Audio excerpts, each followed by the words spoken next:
एक रेस्टोरेंट के मालिक का कारोबार धीरे धीरे कम होता जा रहा था। उसके लड़खड़ाते हुए भविष्य को सुधारने का कोई रास्ता उसे नहीं मिल रहा था। काफी निराश होकर उसने एक जानकार व्यक्ति से सलाह लेनी चाहिए। जिससे सलाह मांगी उस आदमी ने उससे कहा, बहुत आसान है, बस अपने रेस्टोरेंट का नाम बदल दो। मालिक ने विरोध किया, मैं इसे कैसे बदल सकता हूँ? इसे दशकों से ब्राइटसन के नाम से जाना जाता है। एक दोस्त होने के नाते आपको ये सुझाव मैंने दिया है, बुद्धिमान व्यक्ति ने समझाया। फिर भी यह आपके हाथ में है। आप दशकों पुराने नाम को जारी रखकर अपनी निराशा को दूर कर सकते हैं, लेकिन इससे आपके कारोबार में इजाफा नहीं होगा, या इसे आप बदल सकते हैं और वापस अपना कारोबार बढ़ाकर तेजी में ला सकते हैं। ठीक है, ठीक है। रेस्टोरेंट के मालिक ने विनम्रता से सहमति व्यक्त की और पूछा, आप ही बताएं नया नाम क्या होना चाहिए? इसे 7 स्टार्स नाम दे दो, लेकिन इसके साइन बोर्ड पर सिर्फ 6 स्टार्स ही रखना। सिर्फ 6? रेस्टोरेंट के मालिक ने पूछा, ये बहुत अजीब है, ऐसा करने से क्या हो जाएगा?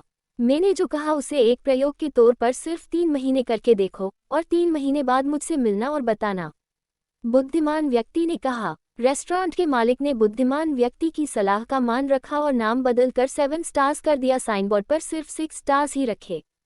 फिर ऐसा हुआ कि पास से गुजरने वाला कोई भी व्यक्ति एक पल के लिए रुक जाता, साइन बोर्ड के तारे गिनता और इसे एक स्टार की कमी क्यों है वह जानने के लिए पूछने जाता था, ये सोचकर जैसे उसने अकेले ही इस कमी को देखा हो।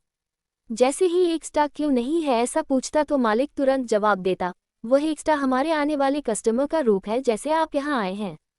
ऐसा बताने के साथ ही ज्यादातर व्यक्ति कुछ न कुछ खाने पीने का ऑर्डर दे देते थे। इस एक तरकीब के चलते दिन ब दिन कस्टमर्स की तादाद बढ़ने लगी और रेस्टोरेंट के मालिक के कारोबार में मुनाफा भी बढ़ने लगा। इस कहानी में रेस्टोरेंट के नाम को और उसके साइन बोर्ड को लेकर 2 चीजें ऐसी हैं जो लोगों को उस तरफ खींच रही थी। एक तो साइन बोर्ड का नाम 7 स्टार्स और सितारे सिर्फ 6। ये चीज एक तरह से अलग यानी कि पढ़ने में ही आकर्षित लगने वाली थी। अब आपको लगेगा इसमें आकर्षित क्या है?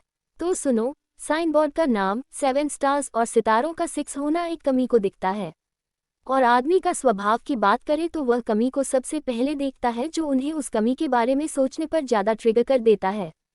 फिर क्या है, जहां इंसान को कमी दिखती है वहां वह सलाह देने भी जाएगा।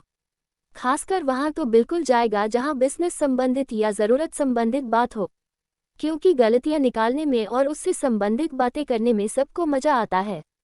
और यही गलती उस रेस्टोरेंट मालिक के लिए एक मार्केटिंग का जरिया बन गई, जिसके चलते उसकी कमाई में बढ़ोतरी होती गई। इससे एक बेहतर शिक्षा हम ये ले सकते हैं, लोग आपकी कमी निकाल रहे हो तो उसे निकालने देनी चाहिए। आपकी गलतियों का मजाक बना रहे हो तो बनने देना चाहिए।